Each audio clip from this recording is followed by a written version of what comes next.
Welcome to Momentum for Change, Voices of the Missouri Movement. This is a monthly podcast produced by your coalition, and I am your host, Nora Mosby, a member services specialist at the Missouri Coalition Against Domestic and Sexual Violence. We hope that you enjoy this conversation coming to you directly from Voices of the Missouri Movement. Some episodes of Momentum for Change have conversations that include content and descriptions of domestic and sexual violence, which may be alarming or activating for some listeners. Please take care and visit the MOCADSV website or call our office to connect with supportive services.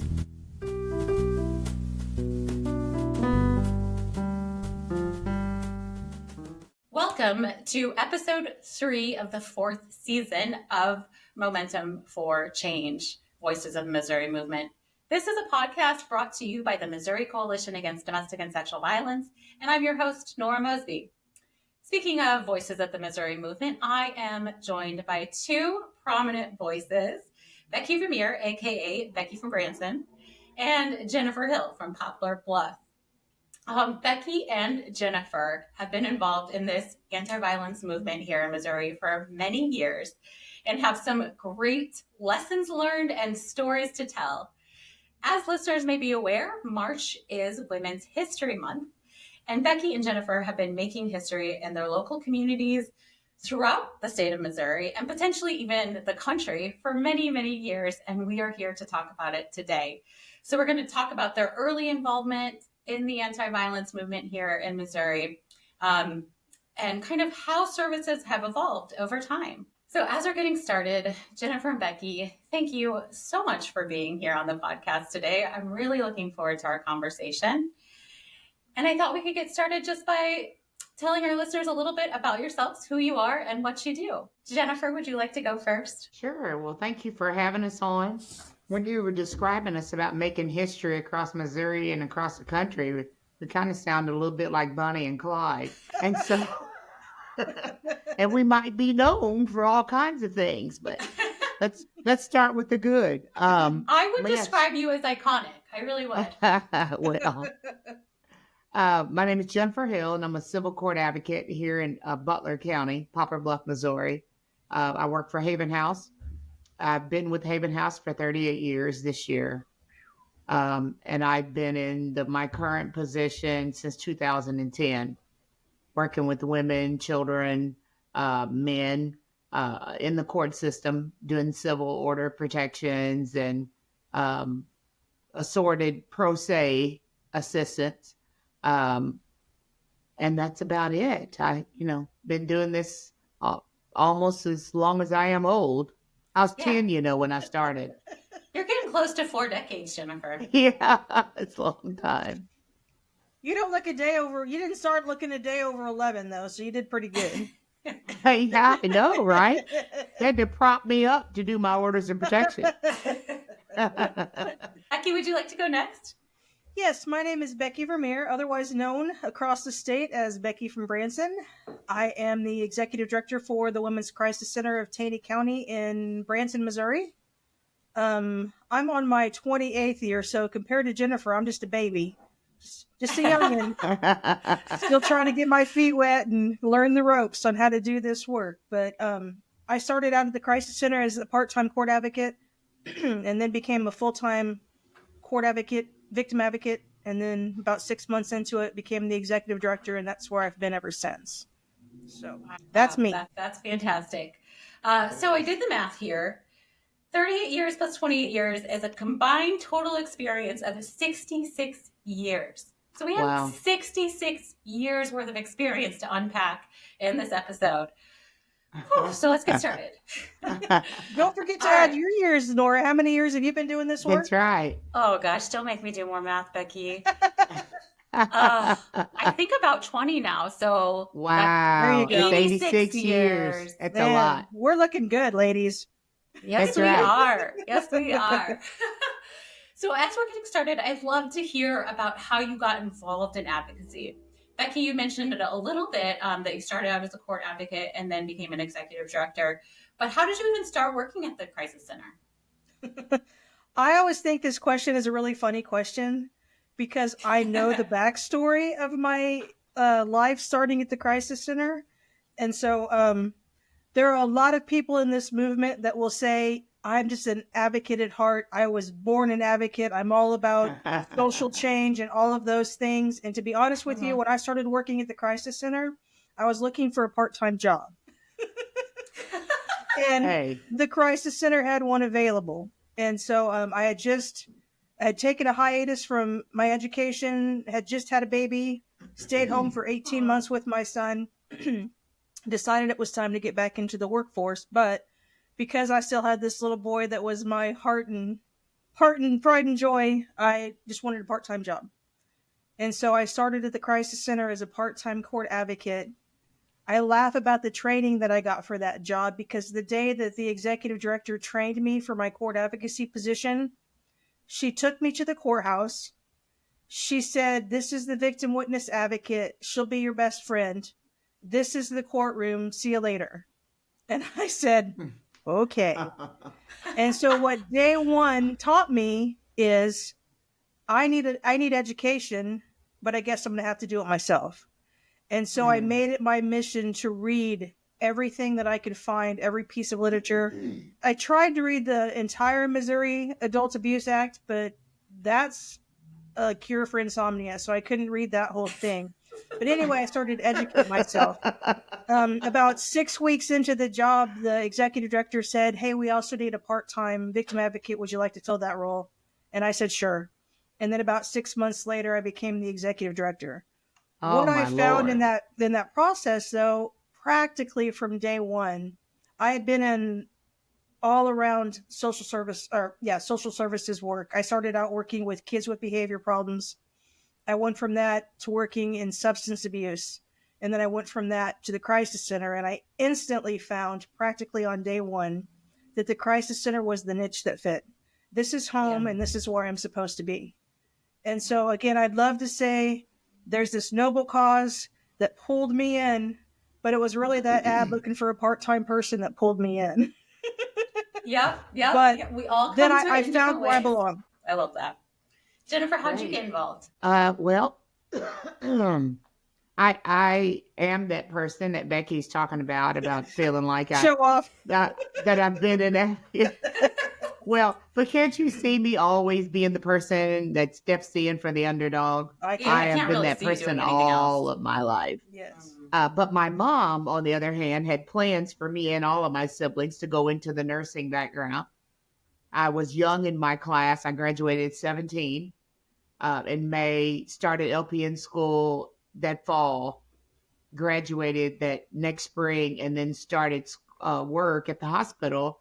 But I enjoyed it, but it wasn't me.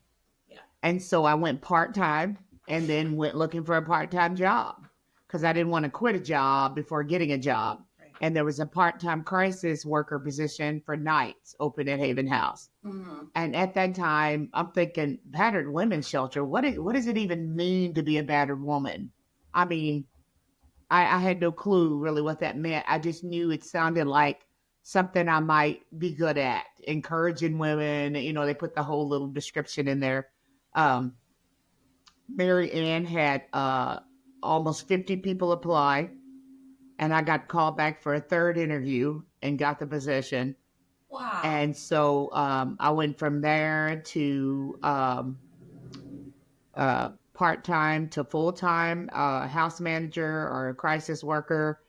And then I filled like 5 other positions before I got to the position I am now. So I'd worked every position but executive director and office manager while I've been there. And that's kind of how I, knew that I was in the right place. It felt like home, really. I knew I was there. I knew it was where I was supposed to be. Yeah. Well, but I was young. I mean, I was 20, 21 years old. I also began, I don't know, must have been about 2022. And I began my first shelter job in a part-time position. So to all our listeners out there who are working part-time, watch out, because this movement might get a hold of you and you might stay for several decades. That's right. Sound like a mousetrap. You go in tree and come back out. That's what happens. You're in it. Yep. So when I first started working in the movement, there were a lot of other advocates and leaders in the movement who had been doing the work for a while. And I really looked to them for training and mentorship and a lot of guidance. And I remain thankful for those women. And I'd like to just give a shout out to them because it's Women's History Month. I remain so grateful to that mentorship that I had when I was first beginning in the advocacy movement. Is that something that you also experienced as you were beginning as advocates? And can you speak to that a little bit? Yeah. One of my favorite stories, Jennifer, if you don't mind if I go ahead and answer that. One of my favorite stories, so I started in May at the Crisis Center. And so the first conference came up in November. Back then the conferences were yearly, not every other year. And so the first conference came up, and there was a part of me that had found my niche. This was my home. This is the work that I wanted to do, but I was not connected as much to the bigger movement at that time. And I will never forget for as long as I live. I walked into the very first conference room, and this woman came over to introduce herself to me. I had no idea who she was. It was just a woman there. And you guys may not believe this about me because you know me a little bit better than some, but I'm a horrible social introvert. And so for me to reach out and be like, hey, here I am, is not me at all. So I kind of skulked into this room because I didn't know what was going on. And this woman came over and she introduced herself to me. She reached out her hand to shake my hand, and she said, hi, my name is Colleen Cobold. I'm the executive director of the coalition. And I was so taken aback, just because I'm from little bitty Branson, Missouri, and I'm a nobody. Nobody knows me. And here's this woman who I've heard things about, but I've never even seen a picture of her at this point. And she took the time to come over and introduce herself to me. And the impact that had on me was phenomenal, because all of a sudden I was like, okay, wait, this really is a movement about us. And it's a movement that's motivated to connect us. And the reason I believe that to be so is this person who I hear people emulate and almost put on a pedestal because of the work that she's done, took the time to come and just say hi to me. And that meant so much to me. And so I will always give credit to Colleen as being one of the people that I looked to from start until the day she retired as a mentor to me. I have always honored the work that she has done and have been in awe of that. So she made a huge impact on me, honestly, just by saying hello, as crazy as that may sound. That is such a good story. Yeah. For our listeners, Colleen was the CEO of the Missouri Coalition Against Domestic and Sexual Violence for 34 years, and was the CEO before our current CEO, Cheryl Robb Welch. Did you have any kind of mentors of the movement, Jennifer, that you wanted to give a shout out to? Yes, and I just want to tell Becky, I don't think that sounds silly at all. I mean, I can certainly relate to that. First, I'd like to say, first and foremost, the first person that I had that really kind of mentored me was my supervisor, Mary Ann Allen. And I thought it was amazing that not only did she mentor me and then think enough about me to bring me alongside her, but she was still learning herself. Marianne had only been at the shelter 2 years longer than me. And so things were still evolving when she kind of took me under her wing. And I, for a long time thought I was special, but I realized it was just because I was the youngest one at the shelter and nobody else wanted to do it. But it was great. And it was good to watch her, plug in with the movement and to learn from all the other leaders that was across the state that was already doing things that we were trying to get to. Like they were already at the table with law enforcement. They were already at the table and, getting things put in place and funding put in place. And, getting their foot in the door at the Capitol and those kind of things. And so, it wasn't easy for her. She had 2 small children and she had just moved down here. She didn't really know anybody from our area. She was from, further up north, and she had only had experience in children's division. And so we were kind of plugging along together, but certainly made a tremendous effect on my life, and then introduced me to a lot of other women that had a tremendous effect on my life. So yeah, it was amazing. Yeah. Amazing. Yeah. And Marianne's retired now too, but what a legacy she left. Yes, absolutely. Yeah. And for me, there was another person that worked at the coalition that really borderline forced, lack of a better term, not really, but strongly encouraged. In a nonviolent way. Yeah. Let me change the words to strongly encouraged. To encourage me to get more involved. And I'll say, I was going to regional meetings and things. And Kitty Rogers, you know Kitty, Jennifer. I don't know if you've ever met Kitty, but Kitty was the person that was our regional rep at the time. And so she kind of took me under her wing.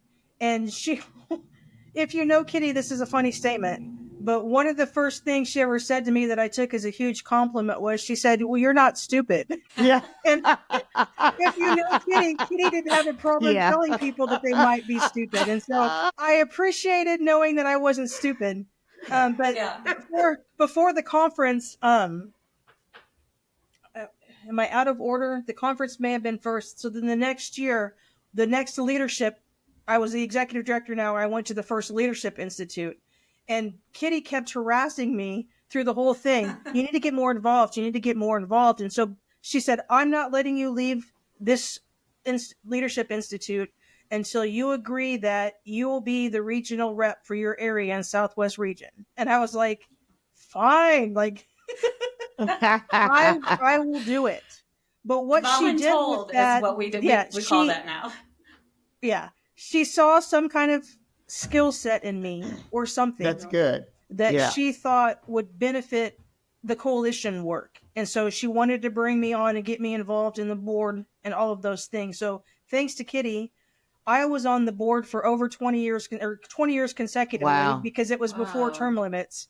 And so because of that, I got to be involved in so many amazing things with other women across the state who sat at that table. Just other executive directors, other advocates, court advocates, people from around the state where we came together and shared ideas. And I got to be a part of so many things because of Kitty's encouragement.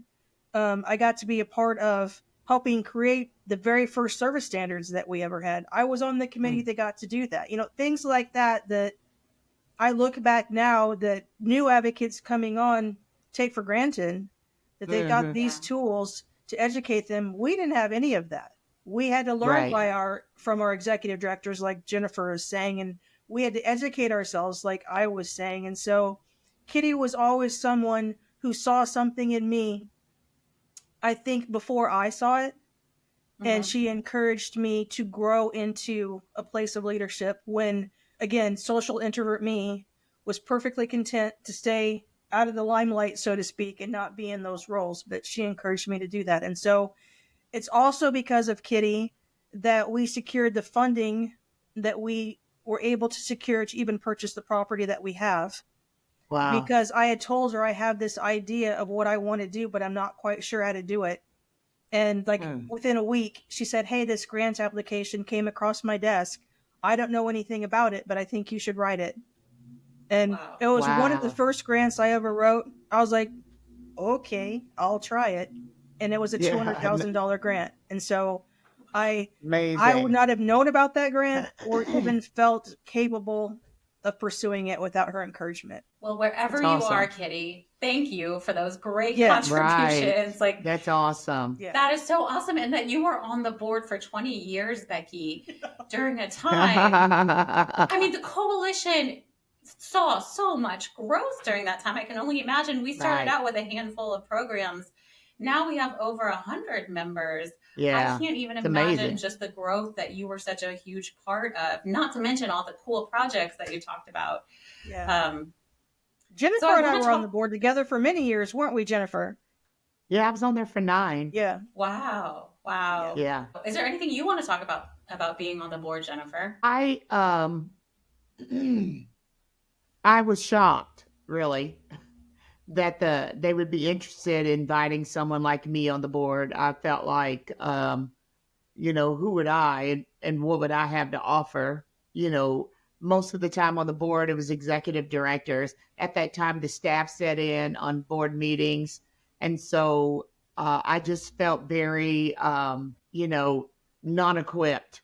I mean, we're talking about, I was sharing the board with people like, Cheryl, Colleen, Michelle Schillerbaker, Martha Sander, Marsha Hutchison, Lisa Fleming, Renee Rennick, Becky Vermeire, Susan Miller. I mean, really, I just kind of sat around and did this, just, absorbing all of the wisdom that was at that table.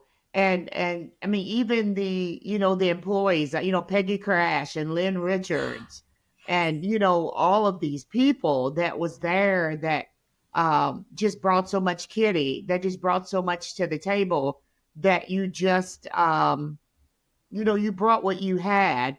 And even though the important thing was listening, I may have not have known as much as they did, but at the time, what I did here, I would take it back to my home agency, apply that. I made good connections, good relationships. It was amazing. I mean, there's no other word to explain it. And if, like she said, young people, I believe today would not even understand the value of that. No. It was valuable to me. Yeah. I think without that, I would not have stayed in as long as I did. Yeah. It opened a lot of doors for me, and I had a lot of growth there, personally and professionally. Yeah, I loved listening to you just go through that list of incredibly inspiring women. Like, that is an incredible list. Like, of women. Yeah, I'm just not even half of them. Those are just the ones I can remember. Yes. I mean, 9 years, you've met a lot of people. Yeah. Michelle Schillerbaker was the executive director at St. Martha's Hall. When I joined and she was no joke now. I'm telling you. Not a joke, but so much wisdom, and her words Absolutely. Still run through my mind on a regular basis. Like, I made a note to myself, they were a bunch of badasses. They came to do business, and they knew what they wanted, and they knew how to do it. And this, I'll leave this statement with you. Marianne said, it's not a meeting unless someone's crying, because that's how much passion they brought to it. Yeah. And she told me that, and I kind of went, ha, ha, ha. I laughed, and I cried at more than a few of those meetings. Yeah. Because people, they knew what they were there for, and they knew how important it was. Yeah. And they knew they had to get good, credible stats and information to Colleen, because at the time she was doing the lobbying and was taking a lot of hits from men who didn't see her value. Yeah. And so, it was a job. We enjoyed it, but man, it was a job. Yeah.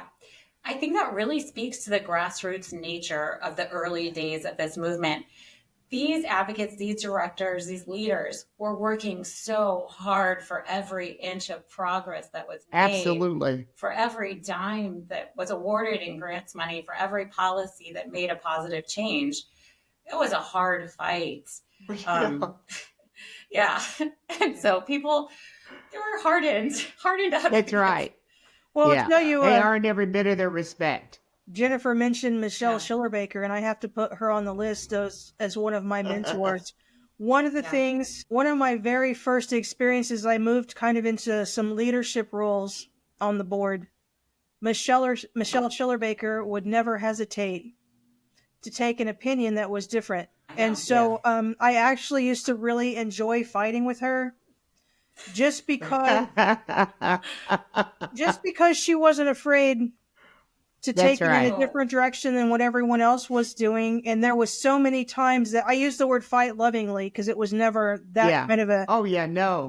It was a processing and a working through. And I can't tell you how many times she educated me by having a different opinion than mine and challenging why I was saying the things that I was saying. And so I never took that for granted. So it was a very sad day for me when she retired because I always really, really appreciated her sitting at the table. Yeah. She's truly fearless. Truly. Yeah. Yeah. And she Will you all is talk- a woman of conviction. And when she has a conviction, she's there. Yeah, she is. Yep, I've been there too, Becky. So Becky, you talked about your first conference that you ever went to. And I'd love to kind of talk more about those early coalition events, early conferences. Jennifer, do you remember the first conference you went to? Sometimes I wish someone would have videotaped it. It was absolutely great. I loved it. It was my first time. Marianne was taking me, and it was the first time they were having it any other place other than Jeff City. No. So Becky knows where I'm headed to this. Why does this story They were always have to having come it. up? Because I love it. It is great It wasn't me. radio, great television, great storytelling, something to tell your grandchildren. It was phenomenal. So it was What my happened? first time. I was all excited. I'd never been on a work meeting before. You remember, I'm just not too long out of high school. So Marianne asked me if I wanted to go. It was just me and her. It was supposed to be in Springfield. And they were building a new hotel. Colleen, and probably whoever it was, probably Lynn Richards, I bet, was the secretary at that time. They had made all the arrangements, and we were headed to Springfield. We were going up the day before. Miriam was going to go up the day before, help Colleen set everything up. So we headed that direction, and before we left the building, Colleen called Colleen called Marianne and said, "Hey, I just get to our hotel and it's not finished." And Marianne said, "Oh, what do you mean it's not finished? Like, are they painting? Can we not get into the conference area?" Or Colleen said, no, they have no windows. The building is not finished. What? We were like, what? And Colleen was like, "Do you think I need to cancel?" And Marianne said, "Well, people are already on their way there. There was no cell phones. People were already on their way there." And Colleen said, "What should I do?" And Marianne said, "Well, we have to make signs. You try to find out another place to have it. And me and whoever else was coming after her was going to try to make some signs, put them up at the hotel, letting people know where to go." So, oh my Lord. We get to... I don't even remember. I think we get to somewhere. Somehow Marianne had a conversation with Colleen, and she had found a place, and it was in Kimberling City. Oh, yeah. Beautiful down there. Yes. And it was a resort. And it was off season, so they happened to be empty. And they had like 16 rooms that was like in this little... the older kind of resorts where all the rooms are connected together. It wasn't like a hotel that went up. It was kind of like a Howard Johnson's. All the rooms, you got doors to access on the outside. And so we pull up there, and we're thinking just like you, hey, it's really nice. The lake, I think it's a lake there, or a river, or whatever it is that's there. And we were like, well, what are we going to do about, like the group meeting? So they're all in conversation with the guy that was like the manager there. They had a restaurant on site. He said, "We have a bowling alley." We were like, a bowling alley. And he said, "It's probably the biggest building we have here that we can hold everybody at one time." And so henceforth it became our conference room. The bowling alley did. Oh my gosh. It was conference room by day, bowling alley by night. And so we rented out the whole place, and so we were having the meeting at the bowling alley, and it was great. It was just like we were anywhere else getting together, because here we had this room full of badass women, and they came for a purpose. And so before you know it, the conversation was on. People were crying, because they were sincere about what was going on and why are we here. Yes, we're here to have some rest and relaxation, but we're also here to get some things done. And so the next thing would be like, what are we going to do for entertainment? Well, it was like, I don't know, 3 weeks before Christmas. And so they had been to the restaurant we were eating. It was a 3-star restaurant, so the food was good. And apparently the drinks were too. And so Jennifer's job was to drive around the highly intoxicated EDs who had enjoyed themselves too much at lunch. So here we were in the minivan because I was sober, and I drove them around to see Christmas lights. Oh my gosh. Are you serious? Yeah. It was good time was had by all. Oh, if I could So be it a was fly great. on a wall in that minivan, I would give Oh anything. my God, it was great. We were singing along. The music was turned up. They were like, "Oh, look at that!" Yeah. So yeah, it was a hoot. We had a good time. That is And, hilarious. Yes, and then it ended well. I mean, you were there, weren't you, Becky, at that one? That was, I And think, so it the year ended. before I started. It was because I know that story, but I hadn't started yet. It was like the You year weren't there before. then? I Okay. missed that one. So I was thinking because it was down in your area that maybe you were there. Nope. It was great. Next year. And it was that following time, I think they had it in Jeff City after that. They stopped moving it around because we really needed hotels to be built. Yeah. So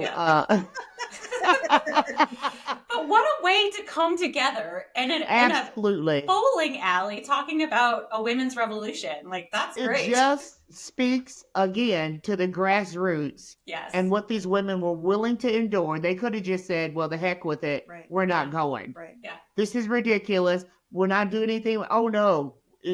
Again, Michelle Schellenberger, Susan Miller, oh, yeah, we're going. We're making this work. And so we did. Yeah. And it was wonderful. We had a great time. I'll never forget. It's probably one of the best conferences I've ever been into. Oh, that's such a good Now, story. I have to- And the next time somebody complains about the hotel, I'm just going to be like, look, at least we have windows. That's right. At least you're not in a bowling alley, ladies. Exactly. What were you going to say, Becky? Well, I always heard that the conference that year was supposed to be in Branson. That's why I'm like, why does this always come up? Because the person who hired me, my executive director that hired me, was involved in that somehow. And so Really? when conference came time the next year, she said, oh, I don't need to go to that, you go. And I found out the next year that had happened. And so I'm like, she didn't want to go because she's trying to save face because she was involved in it. It was probably her idea. That's Let's bring right. it to this Now area. she's sending me to the wolves because,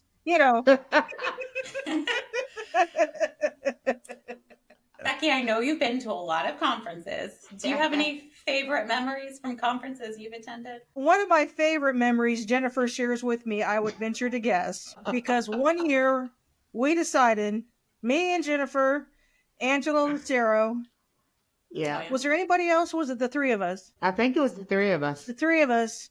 Angela and I both play the guitar and sing. And Angela and I both write songs and sing. And Angela had written a couple of songs that were domestic violence type songs. And so she asked Jennifer and I if we would join her and sing these songs.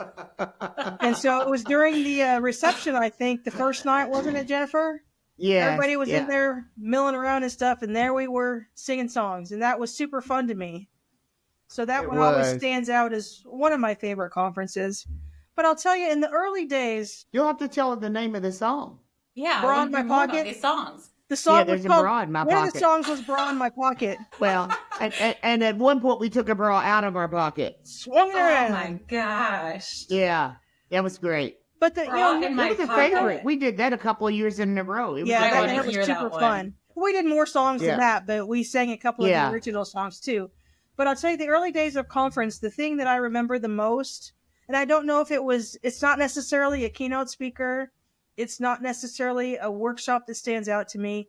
It's the fact that I didn't sleep for most of the conferences. I was exhausted because if you know the women that do this work, and if you know the women that were the ones Jennifer referenced earlier, every single one of them likes to talk.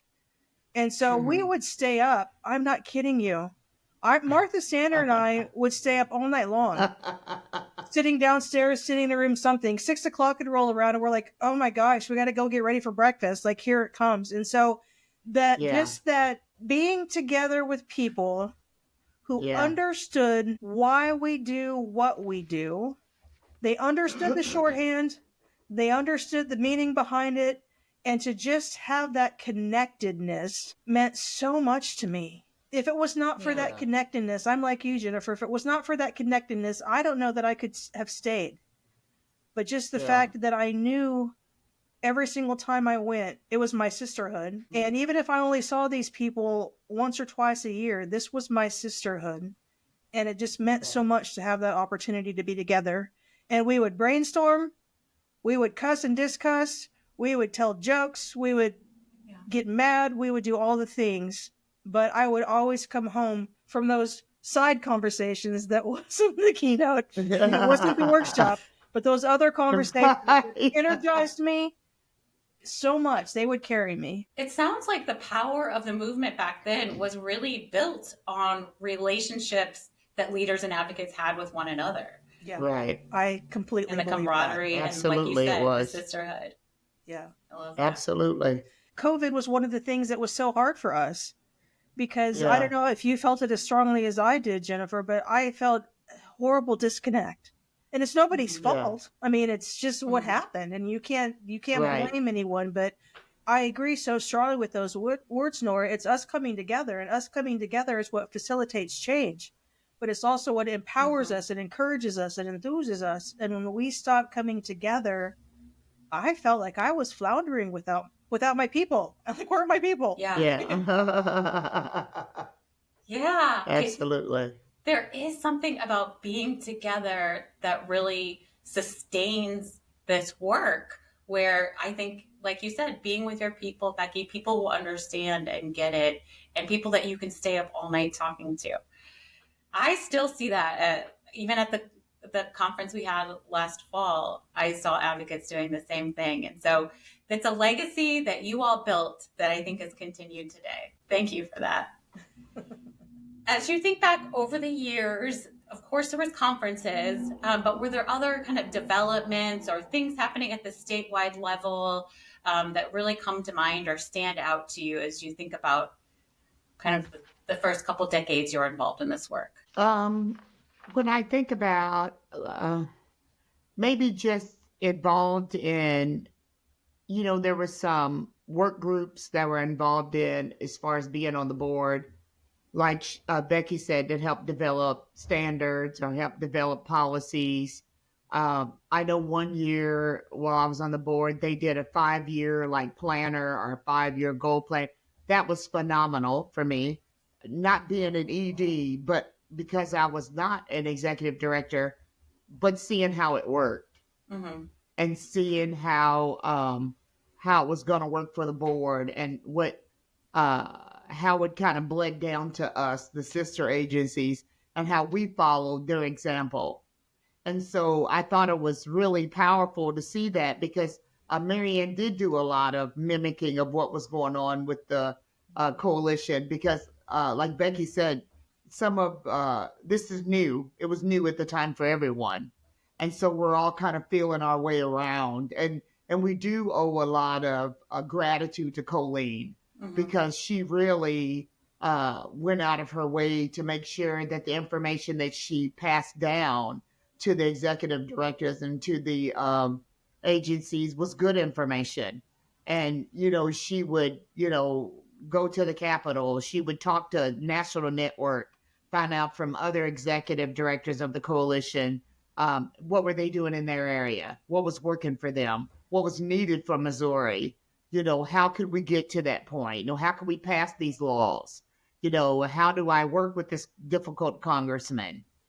So, they really kind of paved the way, and really all we had to do was walk therein and be supportive, financially and relationship wise. And I think all of that working together made us a strong coalition.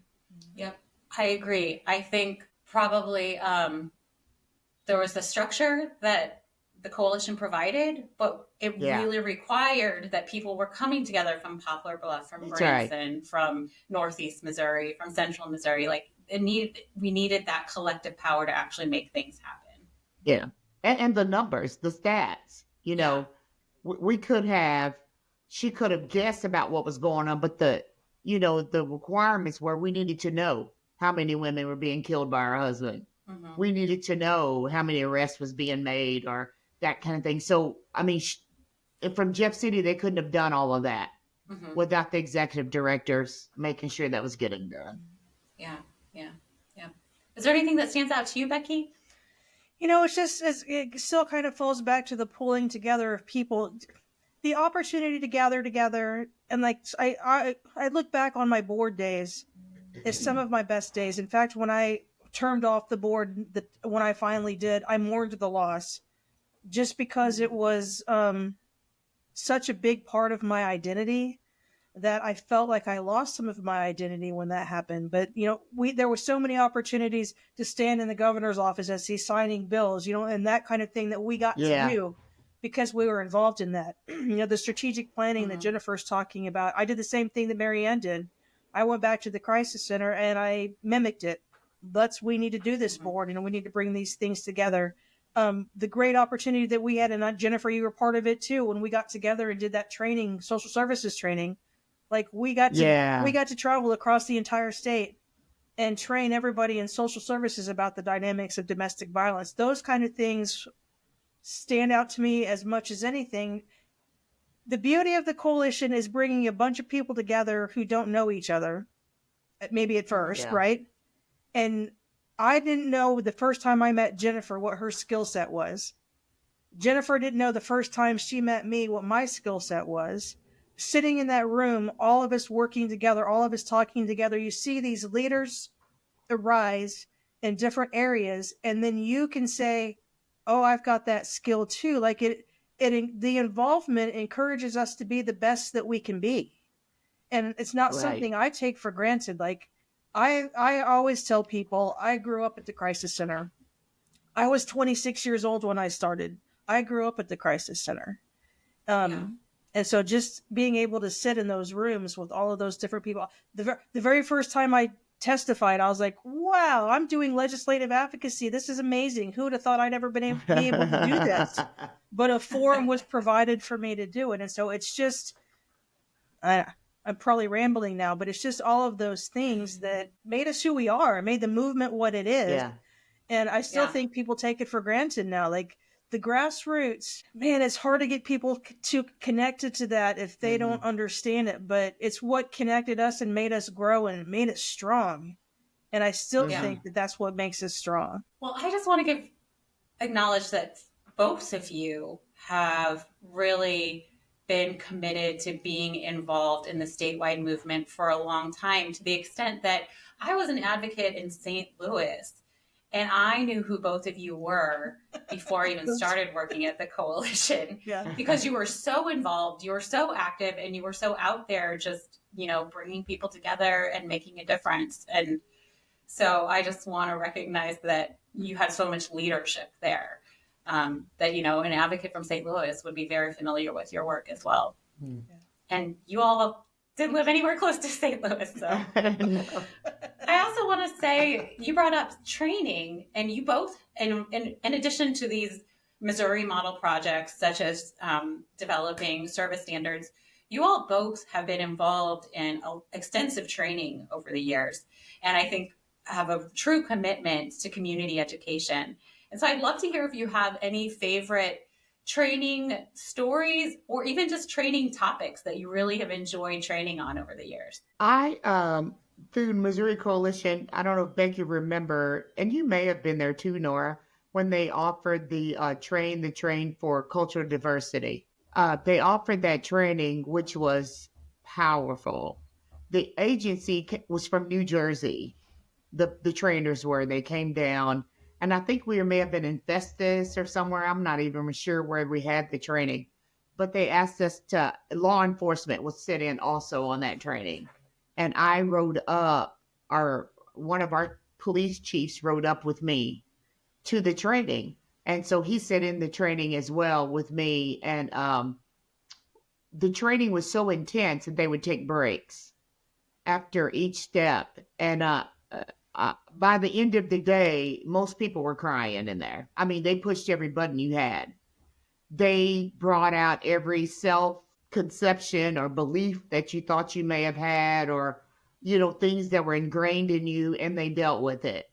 And so I remember after that training, because they were teaching us it was a week long, not just teaching us about cultural diversity, but also training us to train to teach. So I rode home with him. His name is Ralph Jefferson. He's actually on our security here now at the courthouse. I rode home with Ralph, and he bawled and cried and just talked about how all these things that were just bubbling up in him as a police officer and some of the experiences he went through. And I mean, I just let him talk. I just listened to him. He cried, I cried, and I thought, what a powerful training that you can go through that would impact people like that to that level. You're doing something right. Yeah. And I thought it was one of the most profound things that I'd ever went through. And one of the other trainings that I went through that it just evoked all kind of emotions to me was at a conference, and Reen Rennick and Lisa Fleming did a training on leadership. And she started talking, and big old alligator tears just started rolling down my face. And it was about knowing who you are, that you're a leader, that people can't hold you down and people can't put your light out. You are who you are, and it's going to come forth. And you need to know that you're important. And even if people don't acknowledge that you're important. And so when everybody else left, I was sitting there, and she came back, pulled up a chair and just sat, and she said, you are important. You are a leader, and I don't care what happens, what door gets closed in your face, you're always going to come out on top. And she just hugged my neck, and I have never forgotten that she would care enough to do that. I mean, we were in a room full of people, and she pulled me out from the beginning and just pointed. But the words that she said, and it's not really that important about what they say, is how they make you feel. And she made me feel like I had value, that I was a leader, that I was worth it, and to be encouraged. So those were two things that stood out for me for trainings that were involved through MCADSV for me. Reen Rennick and Lisa Fleming have given so much to this movement. It's true powerhouses. Absolutely. Becky, would you say anything about training experiences? Yeah, there was a couple of trainings. The Green Dot training made a big impact on me when we did the Green Dot training. It really motivated me. It really encouraged me to try to take a look at what we could do in our school systems, and we were able to do some things in our school systems as a result of some of the Green Dot initiative. And so that was one that really stood out for me. One of the ones I got to do at a conference, a couple I got to do at a conference, but one of my favorite ones I actually did with Marianne. We did a support group training, support group workshop about facilitating support groups. And I really enjoyed that. In the early days of me working at the Crisis Center, the support group was kind of my baby. And so to sit down with Marianne, who was a leader in the movement that I also really respected, and share our ideas, that was pretty fantastic. Separate Worlds was one I really liked too, that I did with Kelly Martinez and Catherine Vermeire. That was crazy. We went across the state with that one, and I really enjoyed that. But what was the approach to Separate Worlds? Or what so was Separate Worlds, we came at it from a kind of a trifold purpose. So I brought the advocate perspective to it. Catherine Vermeire brought the prosecutorial perspective to it. Kelly brought in civil law. And so we were talking about how someone who's going through the system sets them up to fail, because every three parts of that world has such vast expectations. Sometimes those expectations even conflict with each other. But if you don't meet them on this place, you're in trouble on this place. And so I thought that was pretty powerful. And we took that to each region in the state. So I really enjoyed doing that. I enjoyed training with Kelly. So I really enjoyed doing that. But then How the Earth Didn't Fly into the Sun will always be one of my favorite trainings that I got to be a part of, just because the way that it kind of came out, what we got to do with it, I really enjoyed that. Awesome. Yeah, and you were involved at the Crisis Center of Taney County in the original Shelter Rules Project, right? Yes. Yeah, and it was funny because when when Laura first called me about the concept of that, I was like, yeah, we don't have any rules anyway, so this is going to be no problem. You found the right place. But, we fine-tuned it because, saying we don't have any rules freaks people out, and we do. They're low barrier rules. We have We have procedures, we have protocols. Like there's things. Like it's not a free for all there. But that's what people, initially wanted to hear when we started to say Yeah, those right. things. That's a blooming free for all. It's really not. Yeah. But that's Well, one of my we favorite are- trainings. It's such a good training, I know. Okay, so you all, I could talk to you all day long, but the reality is we don't have all day long and we're running out of time. But as I think, being here on a call with someone who's got, let's see, 38 years and another person who's got 28 years in the movement, I have to ask you, what do you think it is that sustains you in this work? Why have you stuck around for decades? What is something that you think just keeps you going? Yeah, I can answer that. Couple things. I mean, we've talked about one of them in pretty great detail already, the connectedness. And, me saying that I've grown up at the Crisis Center, I really have. Kind of became who I am more in the work that I do. And a lot of that I credit to the contacts that I've made and the connections that I've had. And so, again, just that whole coming together and understanding that I'm part of something much bigger than me, it still energizes and motivates me. And so that connectedness is a really big part of it. But the other thing for me, just personally, and right down here in Taney County, in my own neck of the world, I still have a vision. And so until I see my vision come to fruition, I can't quit, is kind of the way that I look at that. And so I have a vision for growth for my program. I have a vision for expansion for my program. I have a vision that includes there is no intimate partner violence existing in the world anymore. I tell people all the time, I'm working myself into unemployment. As long as I still see the need and as long as I keep the vision, I can't quit. And so there's been times I've said, please let me quit. I need to quit, but I can't. I can't imagine a day of my life that's not connected to the work that I do. I just can't imagine it. So again, as long as I maintain that vision, I'm in the right place. I could not agree more. Jennifer, is anything you would say about that? I think maybe I've stayed connected because I believe in the work that our agency is doing. Yeah. I believe in Missouri Coalition Against Domestic and Sexual Violence. I believe that had I not believed in that, if I didn't believe in that, now if I didn't believe we were making a difference, I would have left a long time ago. I think it's necessary for someone to stand in the gap between victims and, the law enforcement, stand in the gap between victims and the lawmaker. People just don't know. I'm really shocked. Like I was talking to my brother who lives over by Branson, Ozark, Missouri. And he made a comment about he had someone to reach out to him through a common friend of theirs, a lady that didn't have any food. And he said, well, me and Jamie, just give them some money and told them, to go help her buy some food and blah, blah, blah. And he was like, I was just kind of a little shocked. I was like, what? He said, I was shocked. I said, what do you mean you're shocked? Don't you know that there was mothers that can't feed their children and can't buy their diapers? And he was like, what? And so I just kind of was giving him some examples of the people that I serve in this area without, giving them names. And I mean, he was tearing up on the phone and he said, you can't be serious. That kind of stuff is still going on today. And I said, Jim, it's so much worse.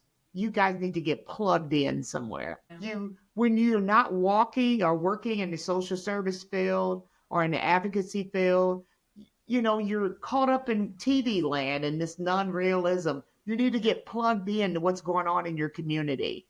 He has a heart to give for things like that. I said, you could be such an advocate in Ozark County for people who are in need.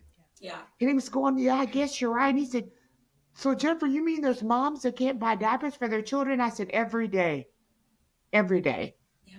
So I think if we weren't doing what we were doing, we'd be dropping the ball. Yeah. We would be in this country in so worse of shape than where we are now. So like Becky said, until there's not a need, we just stay there until someone pushes us out of the way because they have an even bigger fight in them. They're going to take over where we left off. Yeah. So, yeah, never doubt the amazing difference that you are making each and every day, because it's significant. So one thing I think about a lot is that when you tell people that you work in the domestic and sexual violence advocacy movement, people are like, oh, wow, that's so hard. That's so challenging. And yes, that's true. But also, we, in just our short time together, have had a lot of laughs that we've shared together and a lot of joy. And so I wonder if you could speak to this issue of integrating humor into your advocacy, or is there anything you would say about a sense of humor and social change? 100%. Yeah. If you don't have it, you're not gonna last. That's what I say about it. That's right. That'll sustain you, right? I have a statement that I use at work all the time. I tell my employees that sarcasm is my love language. Now, I do have a couple of employees who occasionally say, could you love me a little bit less? I'm like, I'm sorry, I can't. Sarcasm is my love language. But I tell you what, way back from day one, I decided that I would make sure that we had every opportunity to celebrate everything that we could possibly celebrate. And that we would do it with joy, and that we would have fun. We have done birthday cakes for residents thousands of times. My favorite, though, was the year that we did the ex parte cake for somebody. We actually made a cake. We had an ex parte on it with the dates, because the date came up that she was 1 year free from her abuser. And so we made her an ex parte cake because she got it extended. So we made her a cake. But if you walk into the office at the crisis center on any given day, you're going to hear laughter. We work in a job that is heavy. The stories that we hear are heavy. The people that we're dealing with are broken and they're hurting, and it's heavy. And so the way that I tell my advocates at the crisis center, it's your job to be the cheerleader for the residents staying here. It's my job to be the cheerleader for you. So sometimes I'm the greatest barrier to work there is, because I go visiting when I'm writing a grant, I go visiting in offices, and we sit there and we laugh and we joke for 30 minutes, because in the other side of my brain, I'm thinking about how I'm going to answer that question. But I tell them, we ride a roller coaster. When it's time to have fun, we have fun. And when it's time to be serious, we got to be serious. But I think if you don't have a sense of humor, you're not going to last. Right. Well, my favorite saying is, he who laughs lasts. And I always tell people, be able to laugh at yourself. I laugh at myself every single day. Mm-hmm. And if it's not because I'm wearing something goofy, or because, some abuser said something stupid to me, we laugh about it later. Truly. Yeah. We go over to the shelter, and we may have an intense situation. So we go over there and just kind of let it all out, and we'll be like, do we have any chocolate? And Amber will be like, no, but we got some peaches from the food bank. We can have some canned peaches. Or how about some stale potato chips? Sounds the delicious. The important thing is, that we laugh. And so, we may close the door and laugh, and we may cry.